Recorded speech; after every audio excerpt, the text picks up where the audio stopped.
Hi හැමෝටම ඕගොල්ලන් සතුටින් ඉන්නවා කියලා මං හිතනවා. Welcome to my YouTube channel. Hope you all are doing good.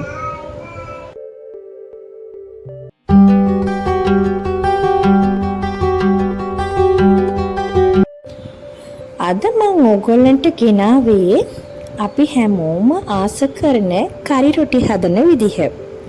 හදමුද බලන්න. මම මුලින්ම හදන්න යන්නේ කරි රොටි වලට ඇතුළට තියෙන කරිය හදන්නයි යන්නේ.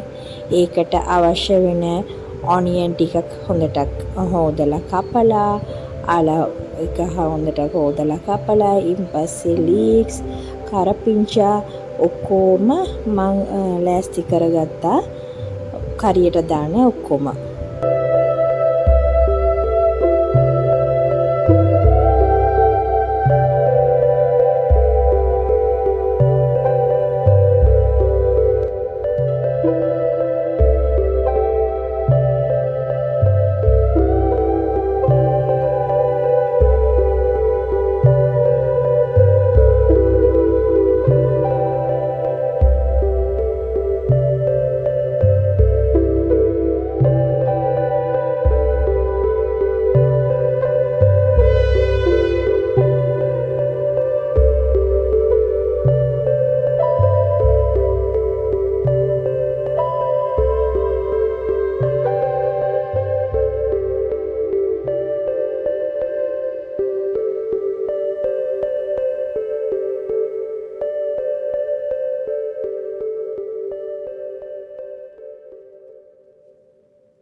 කරිය හදන අවශ්‍ය කරන බඩු ටික ඔක්කොම මම ලෑස්ති කරගත්තා. කුකුල් මස්, තක්කාලි, අල, ලුණු, ලීක්ස් ඔක්කොම කපලා ළඟට ගත්තා. ඊට පස්සේ මම කුකුල් මස් වලට වතුර, ගම්මරිස් චුට්ටක්, ලුණු ඒක දාලා හොඳට තඹගත්තා.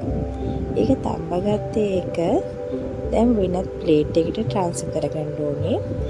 ඒ වතුරෙන්ම තමයි අල ටික අපි තඹගන්න හදන්නේ.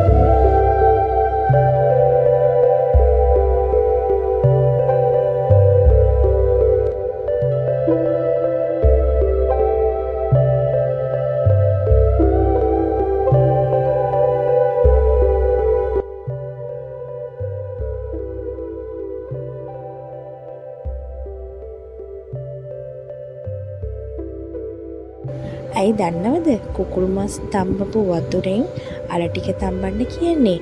එතකොට අල ටික හොඳට හරි රසට එනවා. එතකොට අපේ කරි රොටියකට දාන කරි එක තවත් රස වැඩි වෙනවා.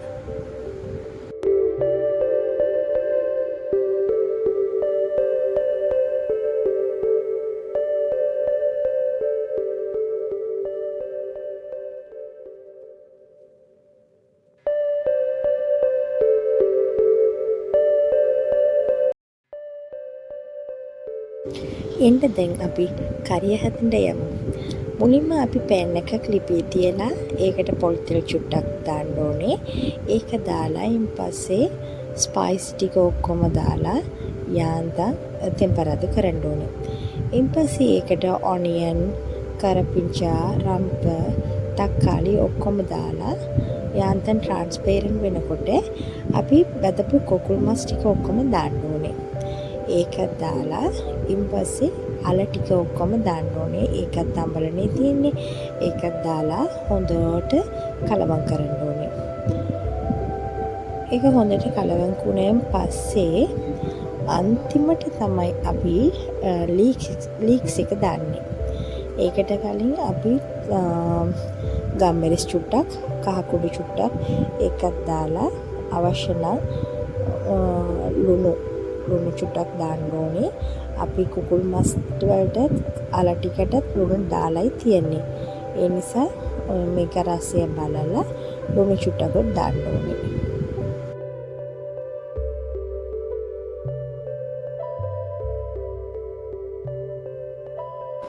මම දැන් කරන්නේ පාන් පිටි වලට ලුණු චුට්ටක් දාලා ටිකින් ටික වතුර චුට්ටක් දාලා හොඳට පිටි ටික අනා ගන්න ඕනේ. පිටි ටික අනලා ඒකට තෙල් චුට්ටක් ගාලා ඒක පැය භාගයක් විතර තියන්න ඕනේ. ඊපස්සේ තමයි මම කරි රොටි හදන්න ගත්තේ. කරි රොටි හදනකොට හොඳට චුට්ටක් අතට තෙල් එක ගාගෙන මෙහෙම කවුන්ටර් টොප් එක ක්ලීන් කරගෙන ඒකේ තමයි අපි කරි රොටි එක හදන්නේ. දැන් බලන්න මම කරන විදිහට කරි රොටි එක ඔක්කොම ඕගොල්ලන්ට හදාගන්නයි තියෙන්නේ.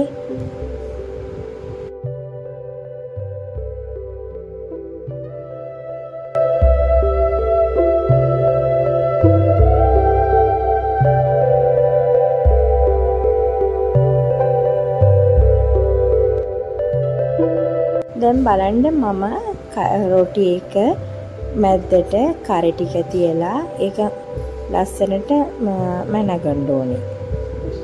ඊන් පස්සේ මම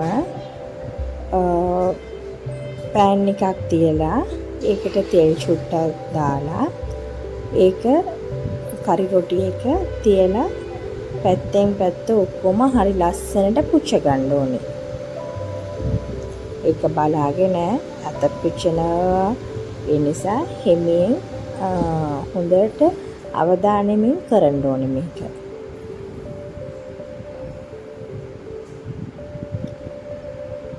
හොඳට ගෑස් එක ෆවර් එක ලෝ කරලා තියන්න ඕනේ. එතකොට තමයි අපිට ඇතුලෙන් ඔක්කොම පුච්චන්නේ. නැත්නම් එළියේ පුච්චලා තියෙනවා, ඇතුලේ පුච්චලා නැහැ. ඒ නිසා ඒක හොඳට හිමි ලෝ ෆ්ලේම් එකට දාලා කරන්න ඕනේ වැඩි. එදා මගේ අත පුච්චුණා. පස්සේ මම හොඳ මසාලා ටී එකක් හදලා ඒකත් එක්ක සර්ව් කරුවා.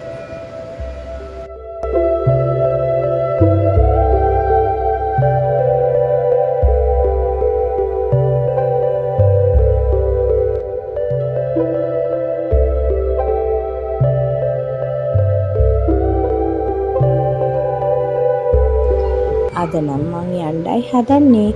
ආයෙත් අනිත් වීඩියෝ එකේ එනතුරු ඕගොල්ලන් සතුටින් ඉන්න. Thank you for watching. Bye.